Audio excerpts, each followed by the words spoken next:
Eu gostaria de convidar você a abrir a sua Bíblia, a palavra do grande eu sou, a palavra de Deus, no livro de 2 Reis.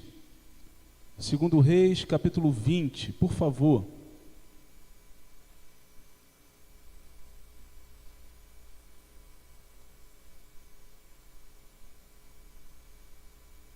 Segundo Reis, capítulo 20, nós faremos a leitura a partir do verso 1.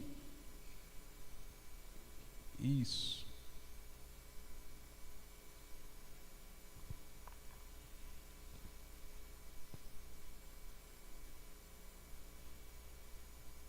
Você que achou, diga amém. Assim nos diz a palavra do Senhor. Por esse tempo, Ezequias adoeceu de uma enfermidade mortal. O profeta Isaías, filho de Amós, foi visitá-lo e lhe disse: Assim diz o Senhor, ponha em ordem a sua casa, porque você morrerá. Você não vai escapar.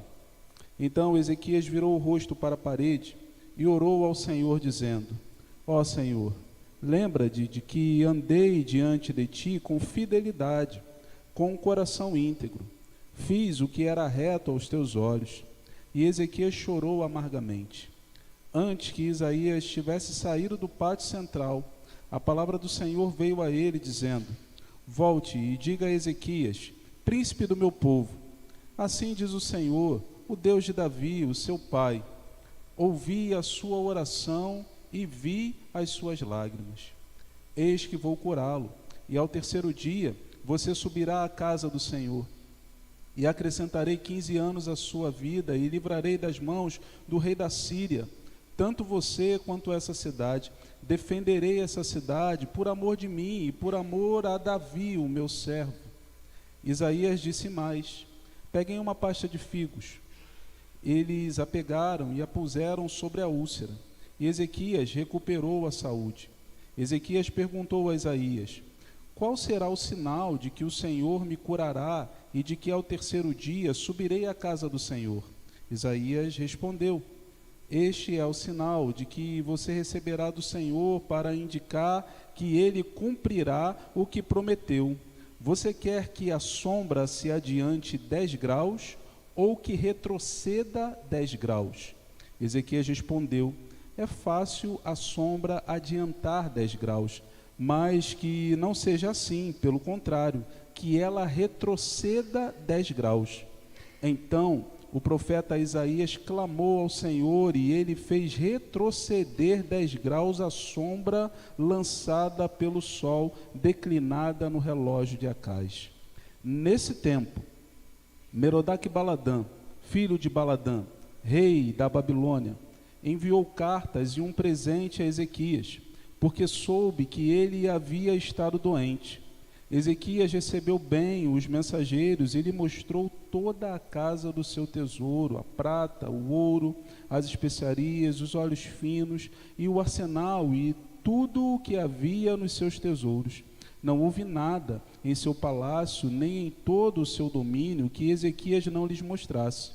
Então o profeta Isaías foi falar com o rei Ezequias e lhe disse: O que foi que aqueles homens disseram e de onde vieram? Ezequias respondeu: Vieram de uma terra distante, da Babilônia. Isaías perguntou: O que eles viram no seu palácio? Ezequias respondeu: Viram tudo o que há em meu palácio. Não houve nada nos meus tesouros que eu não lhes mostrasse. Então Isaías disse a Ezequias: Ouça a palavra do Senhor. Eis que virão dias em que tudo o que houver no seu palácio, isto é, tudo o que seus pais ajuntaram até o dia de hoje, será levado para a Babilônia. Não ficará coisa alguma, diz o Senhor. Alguns dos seus próprios filhos, gerados por você, serão levados para que sejam eunucos no palácio do rei de Babilônia. Então Ezequias disse a Isaías: Boa é a palavra do Senhor, que falou por você, pois ele pensava assim: Quando eu vier, ou enquanto eu viver, haverá paz e segurança. Até aqui a palavra do Senhor. Abaixe sua cabeça, feche seus olhos, vamos orar. Senhor, muito obrigado pela tua palavra, tão poderosa, viva, eficaz, mais penetrante, Senhor, do que uma espada de dois gumes. Nós te agradecemos pelo privilégio que temos de lê-la e pedimos, ó Pai, que pelo poder do teu Espírito Santo, que é o autor, que é o diretor executivo, que é aquele que planejou o chegar da tua palavra até as nossas vidas, ela seja aplicada em nós hoje. É o que nós pedimos em nome de Jesus. Amém. Irmãos, é fácil adorar o Senhor quando nós estamos enfrentando grandes lutas. É mais fácil adorar o Senhor quando estamos enfrentando grandes batalhas. Quando o mundo ao nosso redor começa a cair, a nossa mente naturalmente se inclina para alguém que possa nos socorrer. Então, muitas vezes, a provação, a tribulação, os problemas que enfrentamos, eles servem como agentes para que nós nos tornemos conectados com o Senhor com mais facilidade. As coisas começam a dar errado na nossa vida e nós dizemos assim, precisamos ir à igreja.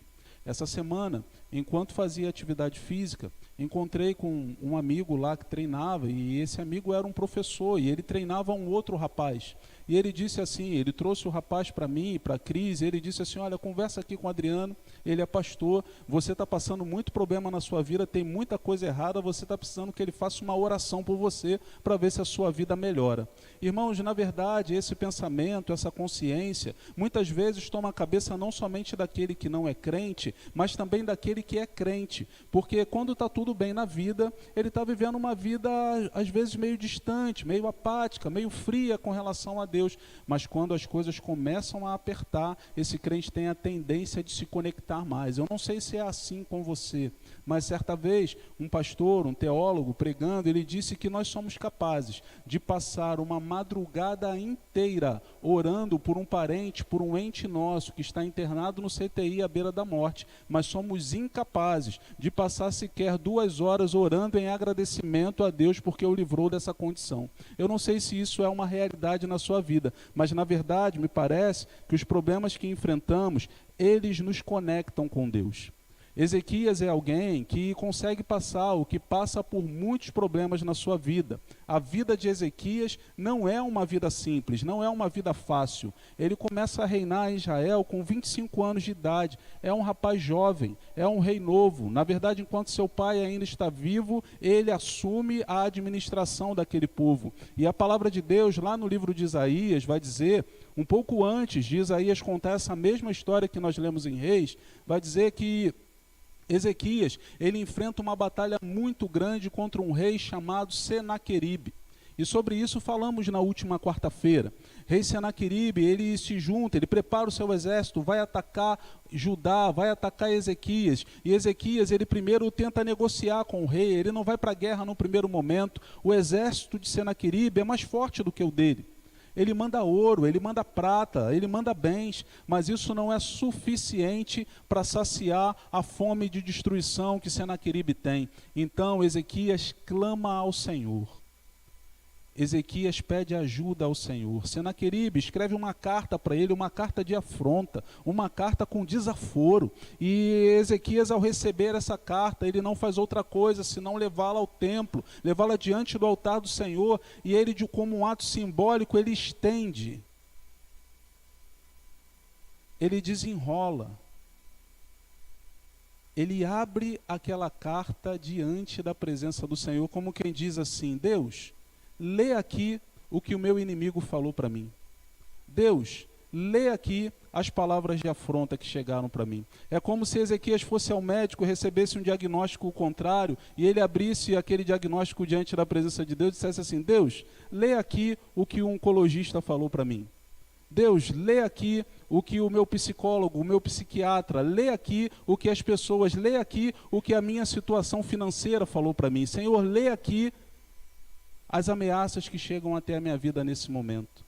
E parece que o texto mostra que Deus leu e Deus se indignou. Deus se indignou contra Senaqueribe e disse, Ezequias, fica tranquilo. Você vai vencer essa luta. Fica tranquilo, na verdade eu vou lutar por você. E o Senhor tomou o seu exército, o exército celestial. A Bíblia diz que naquela noite o Senhor dizimou o exército dos assírios e trouxe grande vitória a Ezequias. Irmãos, Ezequias foi aquele que passou pelo problema e diante do problema ele dobrou os seus joelhos e buscou ao Senhor em oração. Ele colocou a sua causa diante de Deus e é assim que nós devemos fazer também. De fato, quando passamos por problemas, não devemos posar de super crente, não devemos dizer não tem nada a ver, é só vitória. Muitas vezes no meio evangélico surgiu um jargão novo e esse jargão dizia assim, é só vitória, como se nós fôssemos completamente alienados à realidade do dia a dia. Não, a Bíblia diz, tem tempo de sorrir. Então sorria, dá um sorriso aí. Tem tempo de chorar, então você pode chorar. Muitas vezes, quando nos deparamos em situações como as que viveremos hoje, nós achamos que devemos sorrir. Sim, e devemos sorrir porque o irmão Manuel, ele está na presença do nosso Deus. Está na presença do nosso Deus. Mas devemos chorar, porque sentimos a falta da dor da ruptura. E se você chora, você não é menos crente que outra pessoa. Pelo contrário. Você continua sendo crente, mas enquanto crente você permanece sendo ser humano. Afinal, o Senhor não nos faz sermos outra coisa que não sejamos ser humanos. Na verdade, Jesus Cristo é o ser humano perfeito. E a ideia de Deus é que nos tornemos semelhantes a Jesus. E dessa forma seremos aquilo que o ser humano de fato deve ser. Então, Ezequias é aquele que chora, é aquele que passa pela dor, é aquele que passa pela angústia. E nós também passamos por dor e por angústia. E devemos sim buscar a presença do Senhor em meio à dor e em meio à angústia. Mas o texto continua, ou o texto vai dizer que apesar de vencer aquela batalha, apesar de vencer aquela guerra tão maravilhosa, aquela guerra tão difícil, Ezequias agora, a sua vida não vai ficar no bem bom. Às vezes nós enfrentamos grandes lutas, temos grandes vitórias, vencemos grandes tribulações, grandes situações, grandes problemas, sim, passamos por tudo aquilo. E a gente acha assim, agora já passei pela maior prova da minha vida, daqui para frente vai ser tranquilo. Não é isso que a palavra de Deus nos diz. Não é assim que a palavra de Deus nos ensina. Irmãos, o sofrimento parece ser inerente à humanidade, parece ser inerente ao ser humano. Assim que nascemos, quando saímos da barriga da nossa mãe, qual é a primeira coisa que esperam de nós? Por que você chora? Porque está tudo bem? Você chora porque você saiu do alimento, você saiu do quentinho, você saiu do lugar de conforto. Parece que aquilo é um prenúncio para a nossa vida. Durante a nossa vida, nós passaremos por situações difíceis. Então, você só pode estar aqui nessa manhã em uma condição. Ou você está no meio de uma batalha, você está no meio de um problema, você está no meio de uma crise, ou você está saindo de uma crise, está vencendo essa crise, ou você, desculpa te dizer, mas vai entrar em uma crise. Você vai encarar um problema, você vai encarar um desafio, e é por isso que nós estamos aqui. Porque entendemos que aquele que nos alimenta, aquele que nos fortalece, no meio da luta, no meio da crise, no meio dos desafios, é o Senhor. Então nós precisamos do renovar da palavra, da presença do Senhor sobre as nossas vidas, para que possamos lidar com isso. Ezequias passa por problemas. Agora, o segundo problema que ele vai passar é uma enfermidade. O texto aqui traz como uma úlcera. O texto de Isaías chama de furúnculo. Mas o fato é que ele tem uma enfermidade externa, uma enfermidade grave, uma enfermidade que o levará à morte, pois naquele tempo não havia tratamento para isso. E Jeremias era novo, era um jovem, 39 anos de idade. Muito jovem para passar por esse problema. Era um rei. E é interessante que, se você ler o texto, você vai acompanhar que quando ele ouve essa palavra do profeta Isaías, que é uma palavra dura, põe a sua casa em ordem. Imagina você ouvir uma palavra dessa: olha, você está com o seguro de vida em dia, as suas contas estão pagas direitinho, você deixou as reservas necessárias para o seu sepultamento, você deixou provisão para a sua família daqui para frente. Imagina você ouvir uma palavra dessa. E de fato, olhem para mim, por favor, os homens que estão aqui presentes. A Bíblia chama você de sacerdote do lar. A Bíblia nos chama de sacerdote do lar. E sacerdote do lar não é apenas aquele que provém vida, mas é aquele que se preocupa mesmo depois da morte, ou depois da sua morte, como ficará sua família e como ficarão seus filhos. Então, você que é homem, por favor, trate de fazer uma conta conjunta com sua esposa, para que fique mais fácil a administração, caso o Senhor te chame antes. Trata de fazer as precauções, trata de dizer onde estão as suas reservas financeiras, trata de conversar sobre isso. Pastor, conversar sobre a morte dá azar.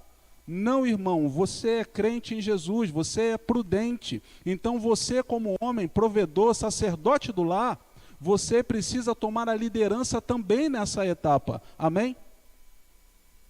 Espera aí, gente. Eu não estou dizendo que você vai morrer hoje. Eu não falei isso, nem eu não falei isso. Mas a gente precisa preparar para o futuro. A gente precisa se preparar para o amanhã. Ezequias recebeu essa ordem do Senhor. O Senhor falou com ele, olha, prepara tudo. Coloque a sua casa em ordem. A sua casa está em ordem. A sua vida está em ordem nesse momento. Ezequias vira para o lado e olhando para a parede, ele levanta um clamor e começa a falar com o Senhor. Ele começa a pedir ao Senhor. Ele começa a clamar, Senhor, eu te servi com todo o meu coração. Eu obedeci ao Senhor e realmente, irmãos, Ezequias fez isso. Ezequias, ele tirou os altares dos deuses pagãos de Israel. Ezequias reabriu o templo estava fechado, escombros, estava tudo entulhado. Mas Ezequias reabriu aquele templo. Ezequias instituiu o culto ao Senhor. Ezequias foi zeloso pela estrutura de Israel, pelos muros de Israel, pelas paredes de Israel, mas Ezequias também foi zeloso pela liturgia, pela devoção, pelo amor que Israel deveria ter ao Senhor.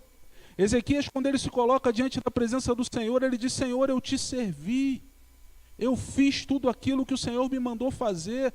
Eu vou morrer tão jovem assim? Eu vou morrer tão cedo assim? Irmãos, as nossas dúvidas e os nossos questionamentos precisam ser colocados diante de Deus, entendendo que o nosso Deus é soberano para responder sim e para responder não. Por isso ele é Deus. Se ele tivesse que responder somente sim para tudo que você pede, ou para tudo que você quer, Deus seria você, não ele. Ele seria seu servo. Então ele é Deus. Então ele diz sim e diz não. E nós, como servos do Senhor, devemos dizer, louvado seja o teu nome. Eis-me aqui, muito obrigado. E devemos caminhar em fidelidade ao Senhor. Ele é Deus e nós não. Ezequias fez uma petição, fez um pedido, e Deus poderia ter respondido sim ou não, mas a palavra do Senhor nesse momento, nesse caso, foi sim. Isaías estava no pátio, tinha acabado de falar com o rei, estava no pátio saindo pelo portão, veio a palavra do Senhor e disse, Isaías, volta, diz a Ezequias que ele vai viver, diz a Ezequias que ele vai continuar reinando assim como o meu servo Davi reinou. Fala que eu lembro da aliança que eu tive com Davi. Fala que ele vai sair desse vale da sombra da morte, ele vai viver, ele vai se levantar. Como é bom quando nós encontramos com essa palavra do Senhor em nossas vidas. Como é bom quando vemos que as promessas, ou que a promessa do Senhor, ela se cumpriu e se cumpre em nós hoje. Porque havia uma promessa de Deus já nesse tempo, que haveria um descendente do rei Davi, que reinaria para sempre. E o Senhor faz menção a essa promessa, a essa descendência, a essa fidelidade que ele tinha estabelecido com a Davi, anteriormente com Abraão, de que ele enviaria um descendente, que esse reino nunca teria fim. Só que não se enganem, esse rei não era Ezequias. Haveria um rei que lá no Novo Testamento nasceria numa manjedoura, também descendente de Davi. Nasceria numa manjedoura, seria criado de forma humilde, seria ferido pela morte. A morte de cruz. Na cruz do Calvário, Jesus Cristo morreu. Esse rei nunca cometeu nenhum pecado, e naquele caso não havia pasta, não havia remédio. Esse rei também clamou ao Senhor da glória, dizendo, se possível for, passe de mim esse cálice, mas naquele dia ele ouviu um silêncio. O céu escureceu. A resposta de Deus para o Rei dos Reis foi um silêncio, diferente da resposta que ele deu para Ezequias. Porque na cruz do Calvário, Jesus Cristo estava pagando pelo preço do meu e do seu pecado. Mas assim como Ezequias pôde se levantar e ser curado da sua doença, o Rei dos Reis, o Senhor dos Senhores, o Senhor Jesus, ao terceiro dia foi ressuscitado, porque não era justo que a morte pudesse retê-lo. Não havia cometido pecado, a morte não poderia retê-lo. O túmulo de Jesus hoje continua lá. As pessoas divergem. Eu nunca fui a Israel, mas quem foi a Israel disse que tem 2 lugares que possivelmente são o túmulo de Jesus. Coincidência, os 2 estão vazios. Se é aqui ou se é ali, não importa, os 2 estão vazios, porque o nosso Jesus ressuscitou. E ele ressuscitou para que você possa ter uma vida nova em Deus. Ezequias, o rei, estava pronto. Ele seria curado. Então o profeta Isaías disse: daqui a 3 dias você vai para o culto. Daqui a 3 dias você vai para o templo. Daqui a 3 dias você estará na presença de Deus. O Senhor ouviu o seu clamor. Sabe, Ezequias disse: eu fui fiel ao Senhor. O Senhor concordou com ele. Irmãos, nós precisamos ser fiéis ao Senhor. Nós precisamos ser fiéis ao Senhor no nosso dia a dia. Nós precisamos ser fiéis ao Senhor quando nos comprometemos com a sua palavra. Nós devemos ler a palavra do Senhor, meditar na palavra do Senhor todos os dias com fidelidade. Pastor, eu estou aqui na igreja hoje, mas eu não sou nem cristão. Mas eu não estou te convidando nesse momento para ser cristão, não. Mas eu estou te convidando para começar a meditar na palavra do Senhor. Começa a meditar a palavra do Senhor. O Espírito de vida está nessa palavra, o Espírito do Senhor está nessa, e Ele conduz você a toda a verdade. Começa a meditar na palavra do Senhor. O Senhor tem nos chamado para sermos fiéis em oração. Buscarmos a presença do Senhor em oração, no nosso dia a dia, na nossa vida. Estarmos diante dEle, irmãos, não é possível passarmos um dia de 24 horas fazendo tudo o que temos para fazer, vendo o WhatsApp, Instagram, Facebook, vendo tudo o que fazemos e não conseguimos parar um minuto para estarmos diante da presença do Senhor em oração, não pararmos um minuto para meditarmos nas Santas Escrituras. Se é o joguinho do celular que está te atrapalhando, desinstala. Se é o Instagram, desinstala. A prioridade da sua vida precisa buscar a presença do Senhor. Nós devemos estar na presença dEle. Irmãos, nós devemos nos envolver com a obra de Deus aonde quer que ela esteja sendo feita. Eu peço desculpa aos irmãos se hoje estiver um pouco mais sério, mas meu coração está mexido hoje. Então, em alguns momentos eu vou citar alguns exemplos que talvez você não conheça, porque você não teve a experiência de viver, ou talvez você conheça até mais do que eu. Eu cheguei aqui na igreja de Marechal há 2 anos. E nesses 2 anos tenho me empenhado em conhecer o rebanho, conhecer as pessoas. E uma das coisas que gosto de fazer é estar junto com os irmãos, principalmente com aqueles que não podem estar aqui conosco. Então faço um trabalho de visitar algumas pessoas algumas vezes. E por muitas vezes, quando fui visitar alguns irmãos que já se encontram em condição acamada há muito tempo, eles me deram um testemunho. E eles disseram assim: olha, pastor, muito obrigado se o senhor veio nos visitar. Como está o irmão Manuel Pereira? O irmão Manuel Pereira, para você que não sabe, é o presidente emérito do corpo diaconal, que faleceu e hoje será sepultado. Então as pessoas, como está o irmão Manuel Pereira? Então eu digo, porque para mim é fácil falar sobre o irmão Manuel Pereira, porque um pequeno grupo se reuniu por muito tempo na casa dele. Então praticamente semanalmente eu estava lá, na casa do irmão Manuel Pereira.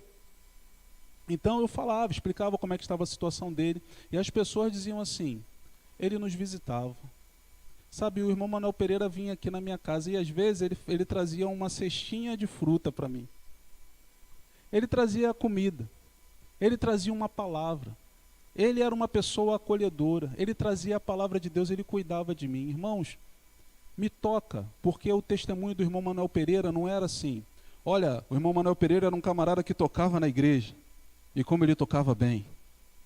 O testemunho do irmão Manuel Pereira não é assim: olha, o irmão Manuel Pereira era uma pessoa que subia à plataforma do púlpito e ele pregava, e pregava como ninguém, parecia um pastor, dava cambalhota espiritual. Não. O testemunho do irmão Manuel Pereira não era assim: olha, o irmão Manuel Pereira era uma pessoa que servia em determinada área da igreja, assim. Não, o que eu ouço dele é: o irmão Manuel Pereira era uma pessoa que servia dedicando-se a vidas. dedicando-se a pessoas. Irmãos, nós devemos servir ao nosso Senhor, dedicando a nossa vida a vidas, a pessoas. É claro que existe uma importância muito grande em tudo aquilo que você pode ver, é um templo, é um prédio, são organizações, mas isso tudo vai passar. Hoje o irmão Manuel Pereira faz parte da Igreja Triunfante. E um dia você fará parte também dessa igreja triunfante se você entregou a vida a Jesus como seu único e suficiente Salvador. Mas a marca de que você entregou a vida a Jesus é servir ao Senhor com fidelidade. É servir ao Senhor com amor. É servir ao Senhor através do serviço a outras pessoas. Sirva ao Senhor. Se comprometa com o Senhor. Ezequiel disse, eu servi ao Senhor. Irmãos, nós servimos ao Senhor também com as nossas finanças. Sim, fidelidade. Nós devemos ser aqueles que contribuem com a obra na casa de Deus. Se nós não nos envolvermos financeiramente com o Senhor, se nós não nos envolvermos financeiramente com aquilo que Deus está fazendo, nós não podemos dizer que servimos ao Senhor, porque na verdade nós servimos a Mamon. O Senhor da nossa vida é o dinheiro.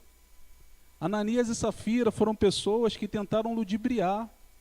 Eles disseram que estavam entregando o dízimo, disseram que estavam entregando a oferta X, mas não era, era metade daquilo. Quantas vezes nós tentamos ludibriar o Senhor? Entregamos aquilo que não é dízimo, entregamos aquilo que dizemos que não é, apenas para que o nosso nome receba um X no hall de membros. E isso é mentira, você não engana o Espírito Santo. Quantas vezes nós dissemos que fazemos a obra do Senhor, mas financeiramente nós não nos envolvemos nada com isso. Sabe, eu quero dizer para você uma coisa, tudo aquilo que é importante para você, você emprega o seu dinheiro nisso. Sua família é importante para você? Você emprega dinheiro nisso. Seus filhos são importantes para você? Você emprega dinheiro nisso. Seu clube de futebol é importante para você? Você emprega dinheiro nisso. Você tem camisa até daquele time estranho que o pessoal torce. Vocês sabem qual é? Eu não vou falar. Você emprega dinheiro nisso. Então, tudo aquilo que é importante para nós, nós nos comprometemos financeiramente. Se o Senhor é importante para nós, irmãos, nós devemos também ser comprometidos financeiramente com o Senhor. Amém? Foi melhor que o dos homens. Foi melhor que o dos homens naquela hora. Ezequias era alguém comprometido com o Senhor.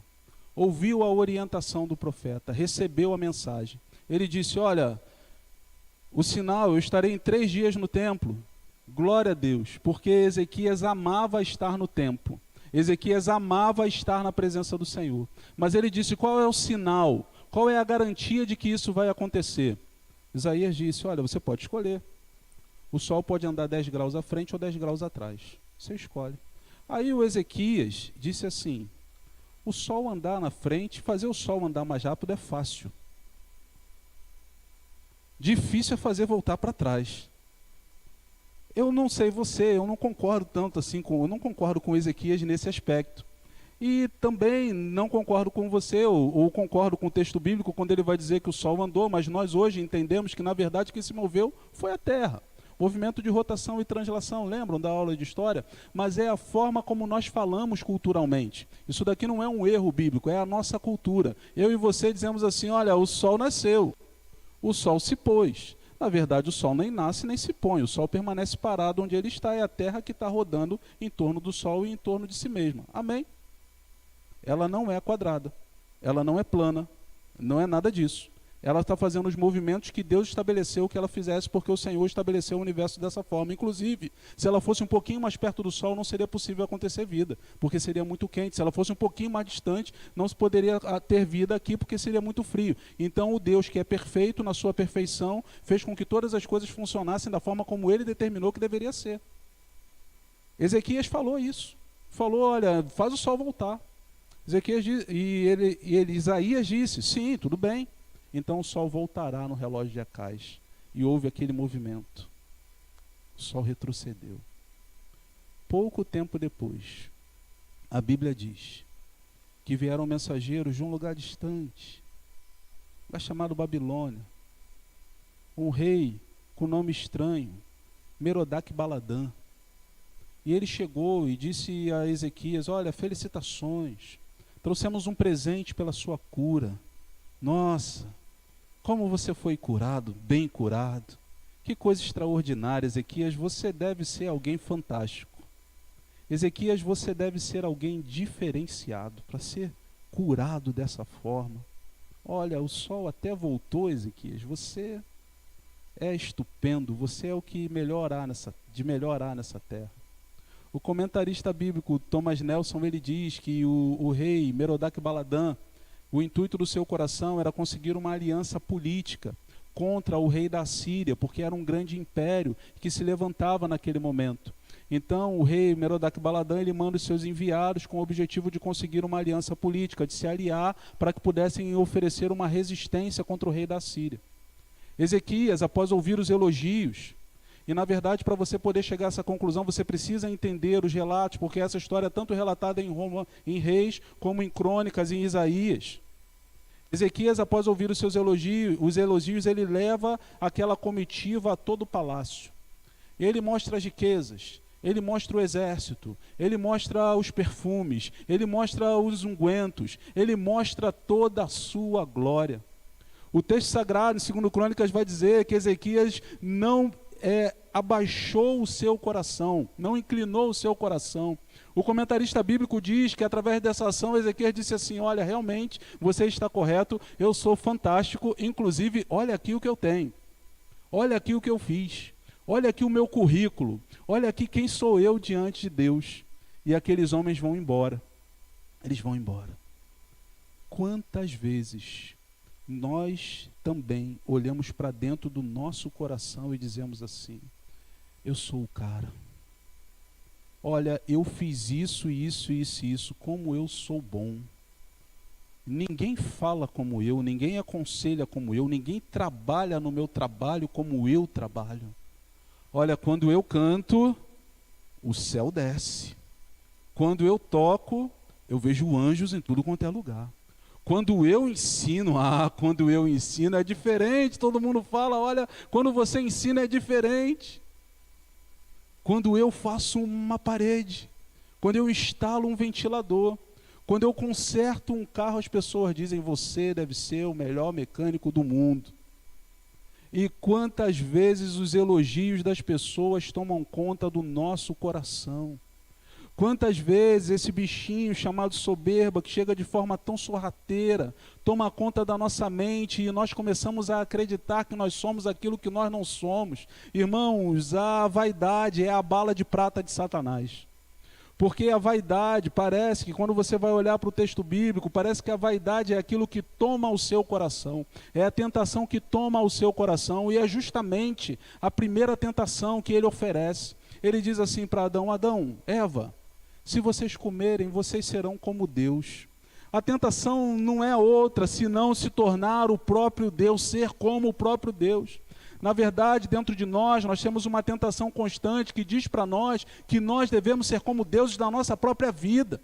O que deve reger a nossa vida para nós é a nossa opinião, a nossa vontade, não as Escrituras Sagradas. Ah, sim, as Escrituras Sagradas, quando elas concordarem com a nossa vontade. O que deve reger a nossa vida é o nosso modus operandi. Olha, a Bíblia diz que eu devo buscar ao Senhor, que eu devo estar na presença com os meus irmãos, que eu devo buscar ter comunhão, mas eu faço isso quando eu quero, quando eu não faço. Irmãos, nós não somos deuses de nós mesmos. Se o Senhor é Deus da sua vida, você precisa se submeter ao domínio, ao controle do Senhor. Mas deixa eu te falar outra coisa.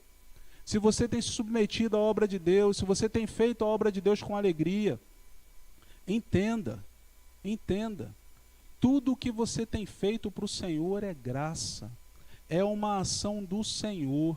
Os seus dons,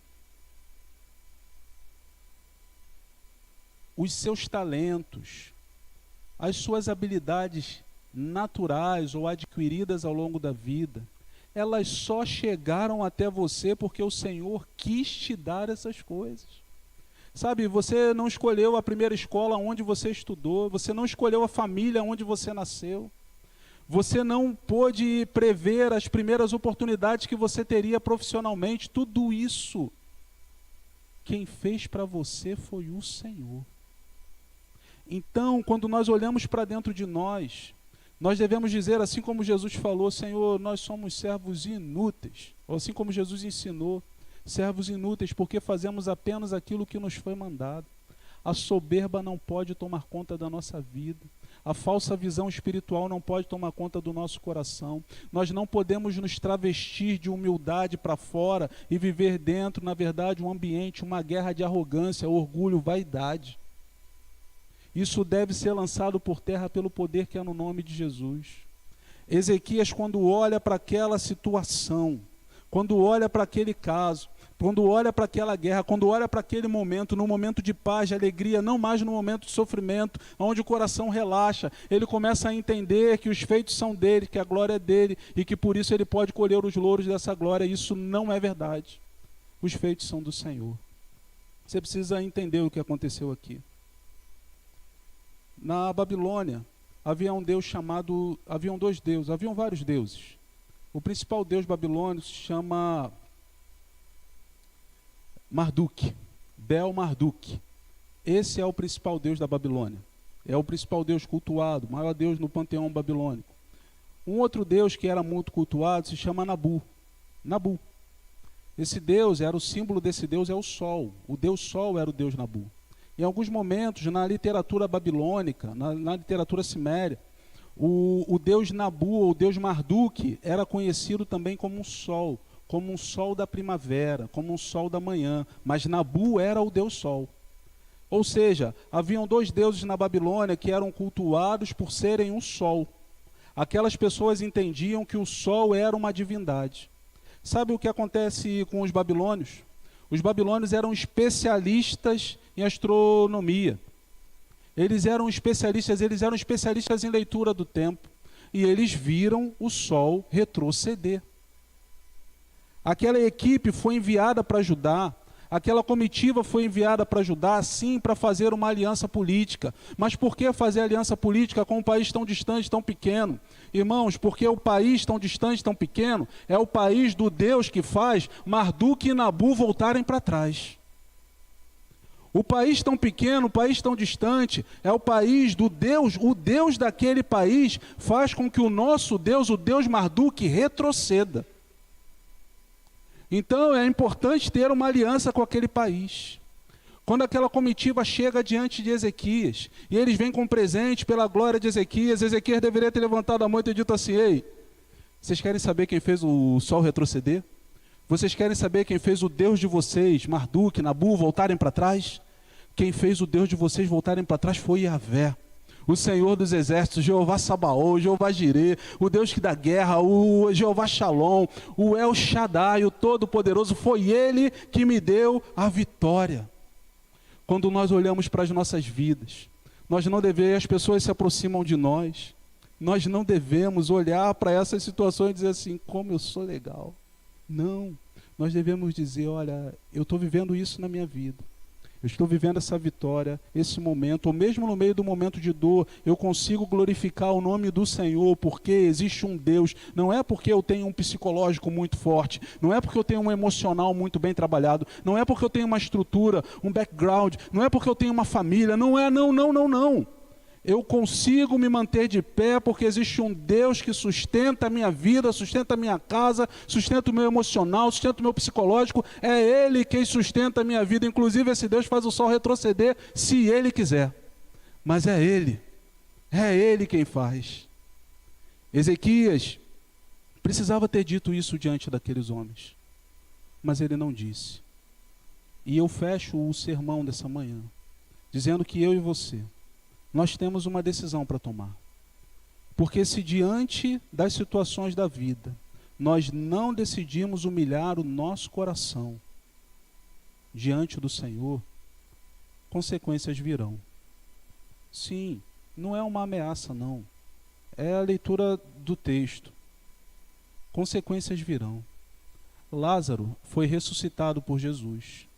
E a Bíblia diz que em alguns momentos doutores da lei, religiosos, já queriam matar o Lázaro, porque ele era um sinal da manifestação do poder da vida de Jesus. Mas Lázaro, em momento nenhum, cria uma fila para dizer: eu sou o super Lázaro, eu sou o ressuscitado. Não. O que aconteceu na vida de Lázaro, a visibilidade que Lázaro teve, não foi por causa de Lázaro, foi por causa daquilo que Jesus fez na vida do Lázaro.